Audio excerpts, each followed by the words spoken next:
You know, I think it is really important that we see where change needs to happen and act toward that change. And when we have a voice, to use the voice to try and bring attention to where change needs to happen.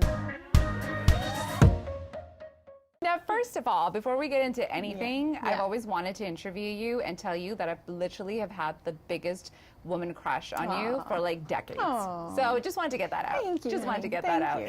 out. Congratulations on this documentary. How does it feel to be back home for this as well? How are you feeling? I love it here. Yeah. I love coming home. I've actually been here 3 times in the last month, I know. which makes me so happy. Yes. But to be here with this project specifically, to be honoring the National Ballet of Canada, to be honoring Karen Kane, who literally was my idol growing up. Seriously. Who is one of the reasons I'm an artist today. To be able to tell her story and honor her towards the end of her career and help her do this project was just a great full circle. No kidding. Yeah. Like I find that so fascinating that she was somebody that I mean, so many of us, right, just admired everything that she's done. Yeah. But did you always think that you wanted to do something related to her with this, like in honoring her in this way? Chelsea and Sean, the filmmakers, came to me 1.5 years ago with this project and said Karen Kane was going to be directing a new Swan Lake on the company as her goodbye to the company after a 50-year career with the National. Wow. And would I be a part of this? They had been inspired by a dance film that I made 20 years ago, which I can't name right now because of the strike, sorry. Yeah. And, would I like to be a part of the project? And I was like, absolutely. I can't even believe that I'm being asked to do this because it's so perfect. My stepmother, Barb, worked as a wardrobe coordinator for the National Ballet of Canada for 35 years. Wow. My dad has been what's called a supernumerary for years. He gets on stage with the company and does performances with them, and so I've been very connected to them for a very, very long time. And so no, I was pleased. And when you mention your dad, he's got this little part in it too. does. Like, were you really proud when you're like, oh my God, this is so cute. My dad's in one of my projects. Yeah, and he hasn't seen it yet, so he has no idea. He's going to be at the premiere tomorrow. He's going Oh my to see God. it. Yeah. So I'm guessing that you have seen it. I have, of course, yeah. Yes, you have seen it. Because sometimes you don't know, right? Sometimes people wait until the actual premiere Oh, to no, see. no, because I was, a big part of the edit Yeah. and helping get the edit together and make choices for it. So When I saw it, I wasn't sure what I was going to get, right? When you go into, especially the world of ballet, there's always a lot of different elephants in the room that people don't talk about, but like, it goes there. We go there. You go there. Yeah. And I was so impressed by that. Yeah. How pleased were you? And do you feel like that everything that you wanted to come out, that it actually focuses on all those things? Absolutely. I think dancers are incredible athletes. They're incredible artists. Yeah. They push themselves in such a way that at times is damaging and very trying, spiritually, emotionally, physically.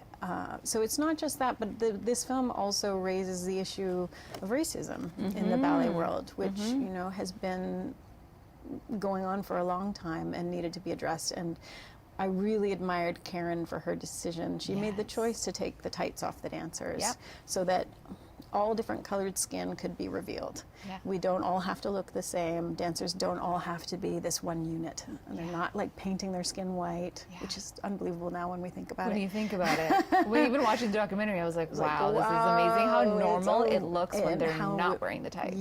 Yeah, absolutely.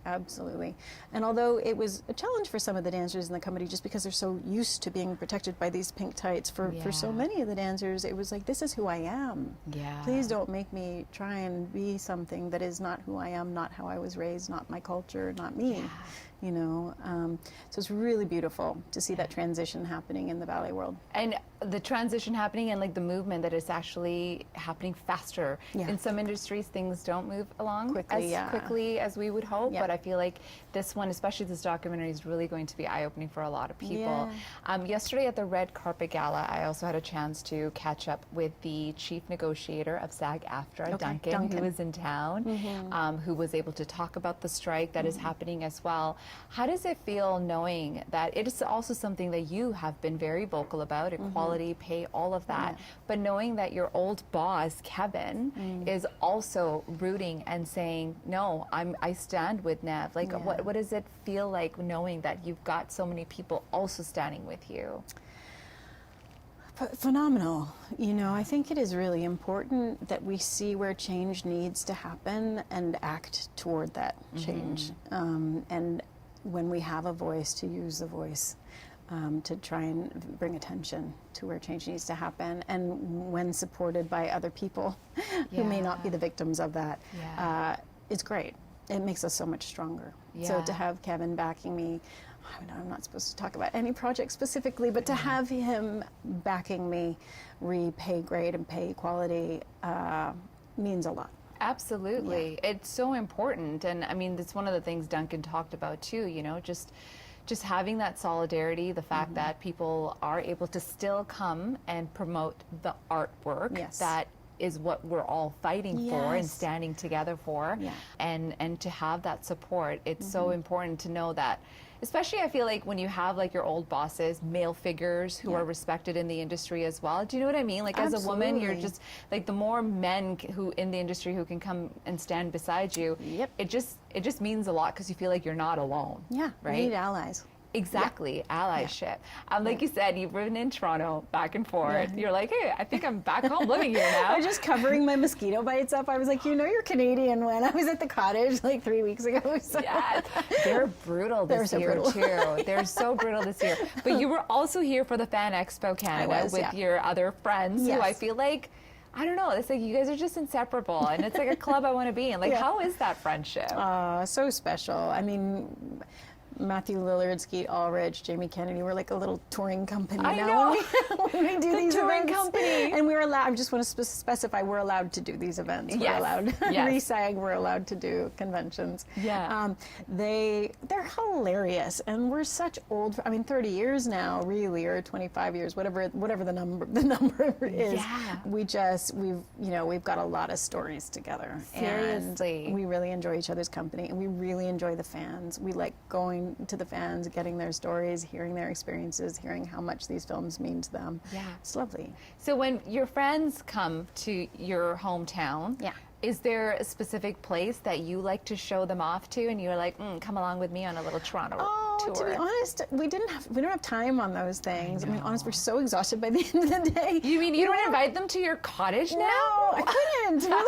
We're like in and out. But we did go for a walk because we were staying at Blue Jay Way, and we did go for a walk for dinner, and it was across from what was the O'Keefe Center, which was the first place I ever performed, like in front of a huge audience. I was in Nutcracker.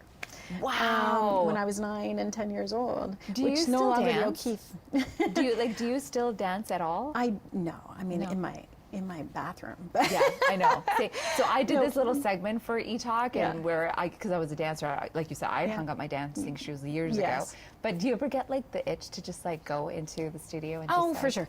To be honest, I have a friend who is a modern teacher, and she got myself and a few other friends who were old dancers together, and we put on some music, and we did some choreography together. And just to move my body and hear some music and be with other dancers was a really nice experience. I'm guessing this didn't go on social because I didn't see it.